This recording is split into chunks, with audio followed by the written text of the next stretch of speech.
Araling Panlipunan Grade 4 Quarter 3 Week 4 Day 1 hanggang Day 4. Ang paksa ng ating aralin sa araw na ito ay Serbisyo ng Pamahalaan at Serbisyong Panlipunan. Hello kids! It's me, Teacher Frel. Don't forget to subscribe, like, and share, and hit the notification bell for the latest video. Sa araw na ito, pag-aaralan natin sa asignaturang Araling Panlipunan ang serbisyo ng pamahalaan at serbisyong panlipunan. Mga kasanayan at layunin. Nasusuri ang papel ng pamahalaan at mga programang pangkalusugan, pang-edukasyon, at pangkapayapaan. Tiyak na layunin. Una, nakikilala ang mga kagawaran ng pamahalaan. Pangalawa, naiisa-isa ang mga programa ng pamahalaan sa pangkalusugan, pang-edukasyon, at pangkapayapaan. Para sa nilalaman o paksa ng ating aralin, ito ay ang serbisyo ng pamahalaan. Batay sa Pambansang Budget ng Pilipinas 2023. At serbisyong panlipunan. Edukasyon, panlipunang kaligtasan at kalusugan. Unang araw. Tayo ay magbalik-aralin. Magbahagi kayo ng mga dating kaalaman kaugnay sa paksang natalakay tungkol sa pambansang pamahalaan. Ano ang iyong nalalaman tungkol sa sumusunod na mga salita o pahayag? Ano ang iyong nalalaman tungkol sa elemento ng pagkabansa? Magaling! Ang elemento ng pagkabansa ay ang mga bumubuo at nagbibigay kahulugan sa isang bansa. Ito ang nagiging batayan upang magkaroon ng pagkakaisa at sariling identidad ang mga mamamayan, gaya ng teritoryo, mamamayan, pamahalaan at soberanya. Ano naman ang pamahalaan? Tama! Ito ay isang organisasyon na may kakayanan na gumawa at magpatupad ng batas sa isang nasasakupang teritoryo. Ito rin ay may kapangyarihan na magbigay ng mga pangangailangan ng mamamayan ng nasasakupang teritoryo. Ano naman ang mga sangay ng pamahalaan? Magaling! Sa ilalim ng Konstitusyon ng 1987, ang tatlong sangay ng pambansang pamahalaan ay Sangay Tagapagpaganap. Ito ay binubuo ng Pangulo, Pangalawang Pangulo at Gabinete. Sumunod, Sangay na Tagapagbatas. Binubuo ng mga senador at mga kinatawan. At Sangay ng Tagahukom. Binubuo ng punong hukom at mga kagawad na hukom. Ano naman ang nalalaman nyo tungkol sa pamumuno ng leader? Tama!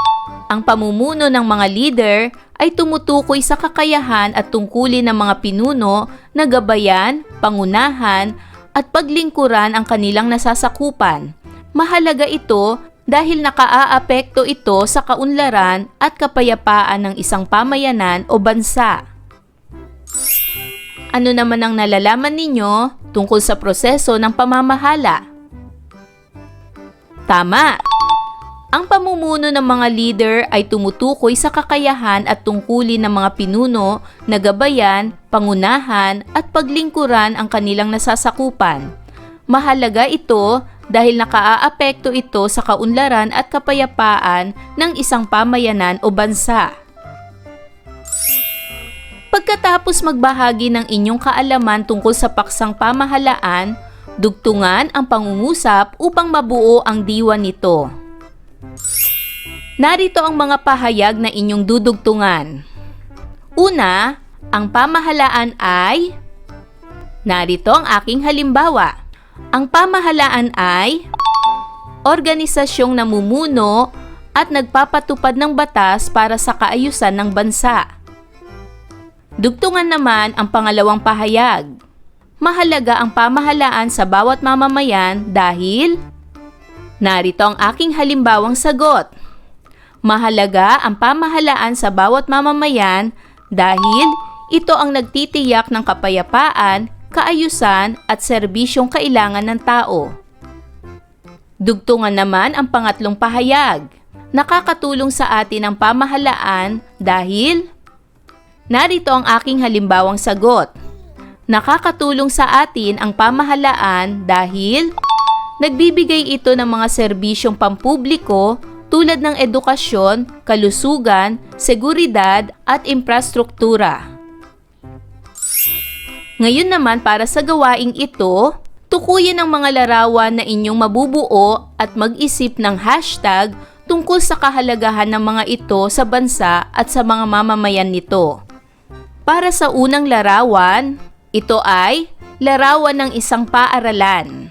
Mag-isip ng hashtag tungkol sa kahalagahan ng paaralan sa bansa at sa mga mamamayan. Narito ang aking halimbawang hashtag. Hashtag Paaralan Pundasyon ng Kinabukasan. Para naman sa susunod na larawan, ito ay larawan ng isang ospital. Mag-isip ng hashtag tungkol sa kahalagahan ng ospital sa bansa at sa mamamayan. Narito ang aking halimbawang hashtag. Hashtag Ospital para sa lahat. At panghuling larawan, ito ay larawan ng sandatahang lakas. Mag-isip ng hashtag tungkol sa kahalagahan ng sandatahang lakas sa bansa at sa mamamayan. Narito ang aking halimbawang hashtag. Hashtag Sandatahang Lakas Tagapagtanggol. Ngayon naman ay sagutin ang mga sumusunod na tanong. Anong S ang naibibigay ng mga nabuong larawan sa bansa at mamamayan nito? Tama! Ang S ay serbisyo. Ang mga serbisyong naibibigay ng bawat nasa larawan, gaya ng paaralan, ay serbisyong pang-edukasyon, ospital, serbisyong pangkalusugan, at sandatahang lakas, serbisyong pangkaligtasan. Anong P ang natutugunan ng mga larawang nabuo? Tama, ito ay pangangailangan. Natutugunan ng paaralan ang magandang edukasyon para sa mga mag-aaral. Natutugunan naman ng ospital ang pangangailangan para sa kalusugan, lalo na ang mga may sakit. Natutugunan naman ng sandatahang lakas ang kaligtasan ng mga mamamayan laban sa mga panganib. Ang pamahalaan ay nagpapatayo ng infrastruktura upang matugunan ang mga pangangailangan ng mga mamamayan. Bakit itinatag ng pamahalaan ang mga ito? Ano-ano ang mga serbisyong naibibigay ng mga paaralan, hospital at sandatahang lakas?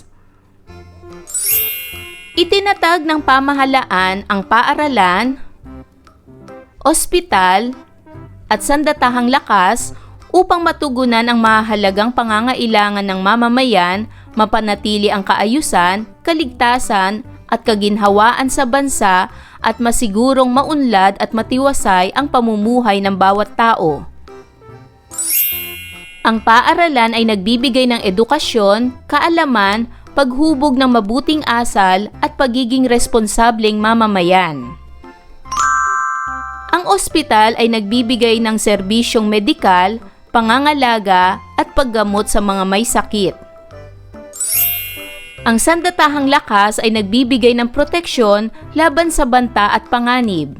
Sila ang nagtatanggol sa bansa at nagbibigay ng tulong o rescue sa panahon ng kalamidad o sakuna. Ikalawang araw. Para sa gawaing ito, isulat ninyo ang inyong mga sagot sa mga tanong sa halimbawang pasaporte na inihanda ng inyong guro. Ang pasaporte ang magiging susi sa paglinang sa bagong aralin tungkol sa iba't ibang serbisyo ng pamahalaan. Ang serbisyong panlipunan ng pamahalaan ay tumutukoy sa mga serbisyong panlipunan na ibinibigay ng pamahalaan. Ang mga serbisyong ito ay may layuning tugunan ang mga pangangailangan ng mamamayan at mapabuti ang kagalingan ng mga mamamayan. Kaugnay na paksa bilang isa, serbisyong panlipunan. Ang mga serbisyong panlipunan ay maaaring isama ang iba't ibang programa at mga proyektong may kinalaman sa kalusugan, edukasyon, at pangkapayapaan. Halina't kilalanin natin ang iba't ibang kagawaran ng pamahalaan na nagbibigay ng serbisyong panlipunan. Ito ang logo ng kagawaran ng edukasyon o Department of Education. Ang ikalawang logo naman ay ang Department of National Defense. At ang ikatlong logo ay ang logo ng Department of Health. Para sa pagsasanay na ito sa inihandang istasyon ng inyong guro sa tatlong sulok ng silid-aralan, ay ipapakilala ninyo ang tatlong ahensya ng pamahalaan na nagbibigay ng serbisyong panlipunan. Ang bawat grupo ay may nakatakdang istasyon na bibisitahin at kukuha kayo ng mga impormasyon ukol dito. Maglilikom kayo ng mga datos o impormasyon at iulat ninyo sa klase ang inyong nalikom. Unang istasyon, Kagawarang Pangkalusugan o DOH. Ang Kagawaran ng Kalusugan o Department of Health or DOH ang pangunahing ahensya ng pamahalaan na responsable sa pangangalaga ng kalusugan ng mamamayan. Layunin. Ang DOH ay naglalayong mapabuti ang kalusugan ng mga mamamayan sa buong bansa. Ito'y nangangasiwa sa mga patakaran at programa para sa pampublikong kalusugan kasama na ang pagpapatupad ng mga kampanya para sa pag-iwas sa sakit at promosyon ng malusog na pamumuhay. Serbisyong pangkalusugan. Ang DOH ay nagbibigay ng iba't ibang serbisyong pangkalusugan tulad ng patakaran sa kalusugan, bakuna, reproductive health services, pag-iwas at pagkontrol ng sakit, at iba pang mga programang may layuning mapanatili ang kalusugan ng mamamayan. Nagpapatayo ito ng mga ospital tulad ng Philippine General Hospital, National Kidney and Transplant Institute, Lung Center of the Philippines, Philippine Heart Center, at marami pang iba. Epidemiolohiya. Ang kagawaran ay nangunguna sa pagmamonitor ng mga sakit at epidemya sa bansa. Ito'y may mahalagang papel sa pagtugon sa mga krisis sa kalusugan tulad ng pandemyang COVID-19. Kampanya sa kalusugan. Madalas ding magsagawa ang DOH ng mga kampanya upang magbigay ng impormasyon at edukasyon sa publiko tungkol sa mga isyu sa kalusugan tulad ng pag-iwas sa malnutrisyon, pampublikong kalinisan, at iba pa. Mga regional offices. Binubuo ang DOH ng mga regional offices na may responsibilidad sa pagpapatupad ng mga programa at patakaran sa kalusugan sa iba't ibang rehiyon ng bansa. Ang kalihim ay si Teodoro J. Herbosa. Kagawaran ng Edukasyon o DepEd. Ang Kagawaran ng Edukasyon o Department of Education or DepEd ang pangunahing ahensya ng pamahalaan sa Pilipinas na responsable sa pang-edukasyon ng bansa. Mga layunin. Ang DepEd ay naglalayong mapabuti ang kalidad ng edukasyon sa Pilipinas. Ito'y may pangmatagalang layunin na mapalawak ang kaalaman at kasanayan ng mga mag-aaral at maging handa sila para sa mga hamon ng buhay. Pamantayan sa kurikulum. Ang kagawaran ay nagtataguyod ng mga pamantayan sa kurikulum para sa iba't ibang antas ng edukasyon, mula sa kindergarten hanggang senior high school. Layunin nito na magbigay ng makabuluhang edukasyon na nagtataguyod ng pag-unlad at kritikal na pag-iisip. Mga programa. Ang DepEd ay nangangasiwa ng iba't ibang programa tulad ng K-12 program, Basic Education Learning Continuity Plan or BE-LCP at iba pang mga proyektong may layuning mapabuti ang sistema ng edukasyon sa bansa. Pagsusuri at pagsasanay. Nag-iimplementa ang DepEd ng mga pagsusuri at pagsasanay para sa mga guro upang mapabuti ang kanilang kasanayan at pagtuturo. Layunin nito ang pagpapalakas ng kakayahan ng mga guro sa paghahatid ng dekalidad na edukasyon. Mga rehiyonal na tanggapan. Binubuo ang DepEd ng mga regional offices na may responsibilidad sa pagpapatupad ng mga patakaran at programa sa edukasyon sa iba't ibang rehiyon ng bansa. Kalihim, BP Sara Duterte. Partisipasyon sa internasyonal na komunidad.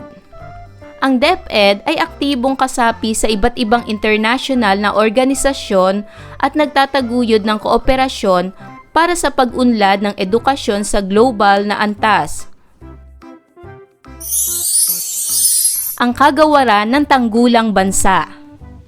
Sa Pilipinas, ang kagawaran ng tanggulang pambansa o Department of National Defense or DND ang pangunahing ahensya ng pamahalaan na responsable sa pagpaplano, pagpapatupad at pamamahala ng pambansang seguridad at depensa. Mga layunin. Ang Department of National Defense ay naglalayong mapanatili ang integridad ng teritoryo ng Pilipinas at ang seguridad ng mamamayan. Ito ay nagbibigay ng pangunahing suporta sa hukbong sandatahan ng Pilipinas o Armed Forces of the Philippines or AFP at iba pang ahensya ng seguridad. Hukbong sandatahan. Ang Department of National Defense ay namamahala ng Armed Forces of the Philippines na kinabibilangan ng Army, Navy, Air Force at iba pang sektor na nagtataguyod ng pambansang seguridad. Ang Department of National Defense ay tumututok sa modernisasyon at pag-unlad ng kagamitang militar upang mapanatili ang kakayahan ng bansa sa aspekto ng depensa. Pambansang kaligtasan. Ito ay may pangunahing papel sa pagtutok sa pambansang kaligtasan at pagharap sa mga hamon tulad ng terorismo, insurhensiya at iba pang banta sa seguridad ng bansa. Patakaran at seguridad. Ang Department of Defense ay nagbibigay ng patakaran at gabay para sa pambansang seguridad at depensa. Ito ay nakikipagtulungan sa iba't ibang ahensya ng pamahalaan at sektor ng lipunan upang mapanatili ang katahimikan at kaayusan. Pagsasanay at pag-unlad. Ang Department of National Defense ay may mga programa para sa pagsasanay at pag-unlad ng mga miyembro ng Armed Forces of the Philippines upang mapanatili ang kanilang profesionalismo at kahandaan. Pakikipagtulungan sa internasyonal na seguridad. Ito ay nakikipagtulungan sa iba't ibang bansa at internasyonal na organisasyon para sa seguridad at kapayapaan sa rehiyon at sa buong mundo. Ang Department of National Defense ay isang pangunahing sangay ng pamahalaan na nagsusulong ng kaligtasan at depensa ng Pilipinas. Ito ay nagtataguyod ng isang matibay na sandatahang lakas at nakikipagtulungan sa iba't ibang sektor para sa kapayapaan at seguridad ng bansa. Kalihim, Gibo Teodoro. Ikatlong araw. Sa gawaing ito, lilinangin ang tiyak na kaalaman at kasanayan ninyo sa paksang mga ahensya ng pamahalaan na nagbibigay ng serbisyo sa lipunan.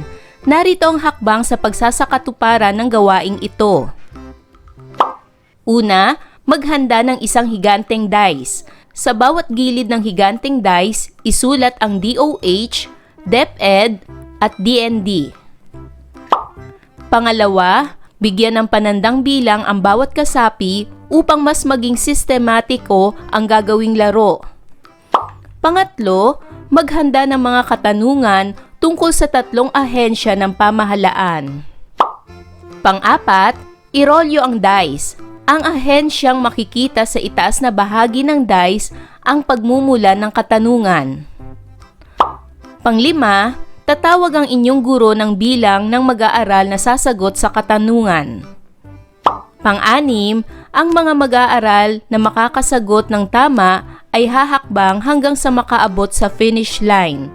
Paunahan sa finish line ang larong ito. Para naman sa gawaing ito, sagutin ang mga katanungan. Una, ano ang pangunahing ahensya ng pamahalaan sa Pilipinas na responsable sa pangangalaga ng kalusugan ng mamamayan? Tama, ito ay DOH o Department of Health. Pangalawa, ano ang pangunahing ahensya ng pamahalaan na responsable sa pang-edukasyon ng bansa? Tama, ito ay DepEd o Department of Education. Pangatlo, ano ang pangunahing ahensya ng pamahalaan na responsable sa pagpaplano, pagpapatupad at pamamahala ng pambansang seguridad at depensa? Tama, ito ay DND o Department of National Defense.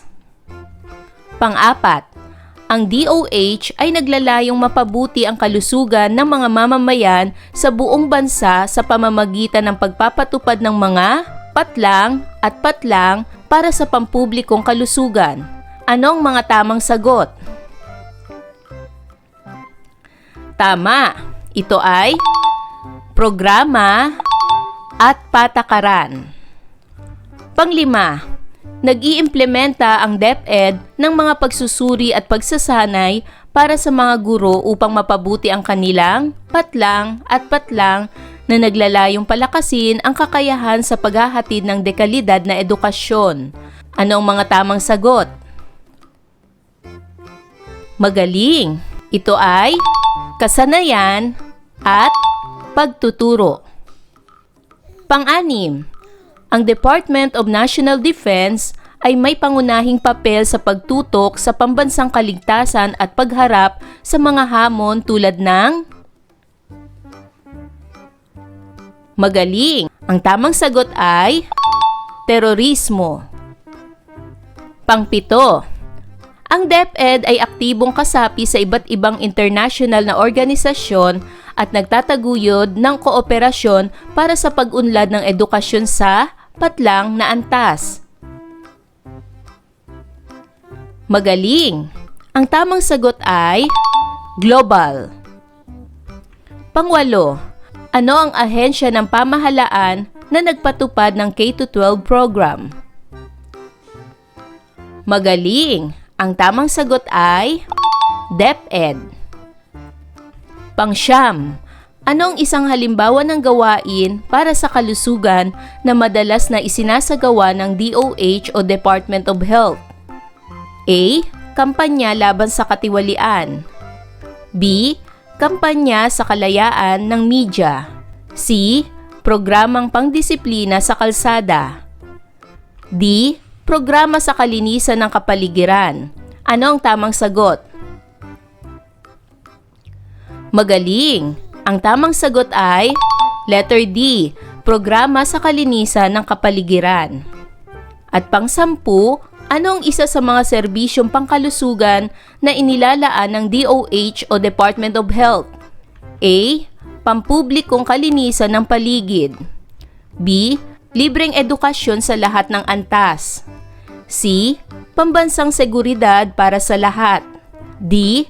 Mga bakuna at masustansyang pagkain. Ano ang tamang sagot?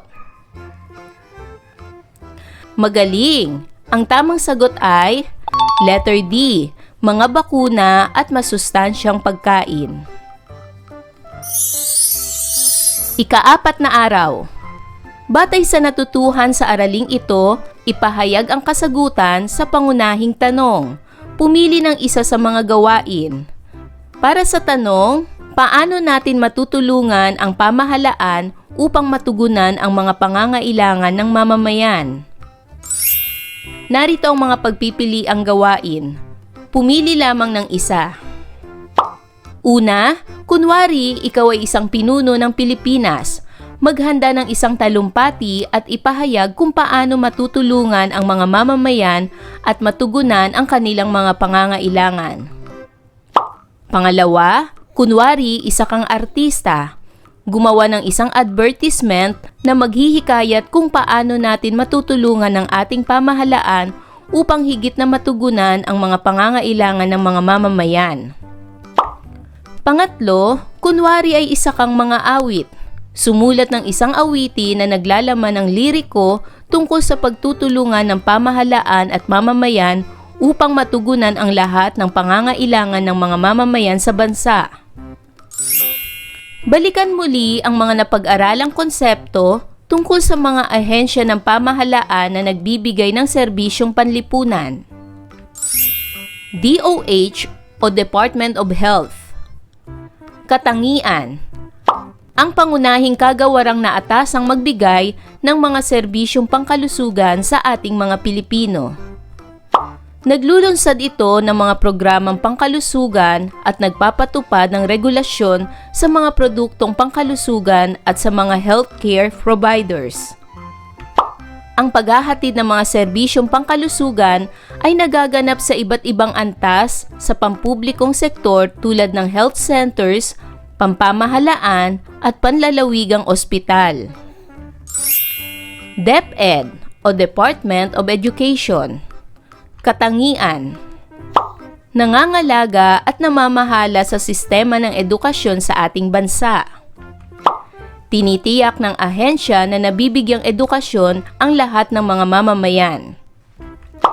Sinusubaybayan ng kagawaran ang mga paaralan sa buong bansa para matugunan ang karapatan sa edukasyon ng bawat bata. Tinitiyak na libre ang pag-aaral sa mga paaralang pampubliko. DND o Department of National Defense. Katangian.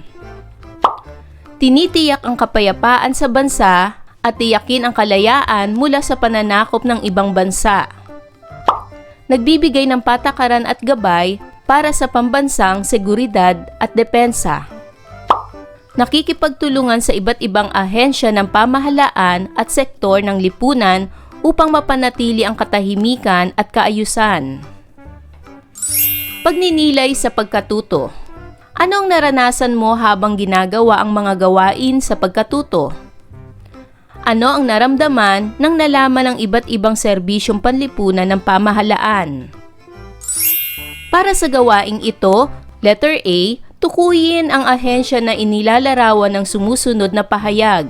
Isulat sa patlang ang katumbas na letra ng mga ahensya ng pamahalaan. DOH o Kagawaran ng Kalusugan, DepEd, Kagawaran ng Edukasyon, DND, Kagawaran ng Tanggulang Bansa. Una, nagbibigay ng libreng edukasyon. Anong kagawaran ito? Magaling! Ito ay DepEd, Kagawaran ng Edukasyon. Pangalawa, nagbibigay ng libreng bakuna. Anong kagawaran ito? Magaling! Ito ay DOH, Kagawaran ng Kalusugan. Pangatlo, tinitiyak na ligtas ang mga mamamayan sa kapahamakan. Anong kagawaran ito? Magaling! Ito ay DND, Kagawaran ng Tanggulang Bansa. Pang-apat, nagbibigay ng libreng pagkain sa mga mag-aaral. Anong kagawaran ito? Magaling! Ito ay DepEd, Kagawaran ng Edukasyon. At panglima, naglalaan ng serbisyo para sa mga pasyenteng may cancer. Anong kagawaran ito? Magaling! Ito ay DOH, Kagawaran ng Kalusugan. Para naman sa gawaing ito, letter B, Sabihin ang inyong opinyon o damdamin tungkol sa sumusunod na sitwasyon. Pang-anim, pagsusuri ng mga serbisyong panlipunan ng pamahalaan. Ito ba ay nakakatamad o nakakaganyak? Magbigay ng inyong opinyon o damdamin. Pang-pito, mga programang pangkalusugan. Ito ba ay hindi sapat o sapat?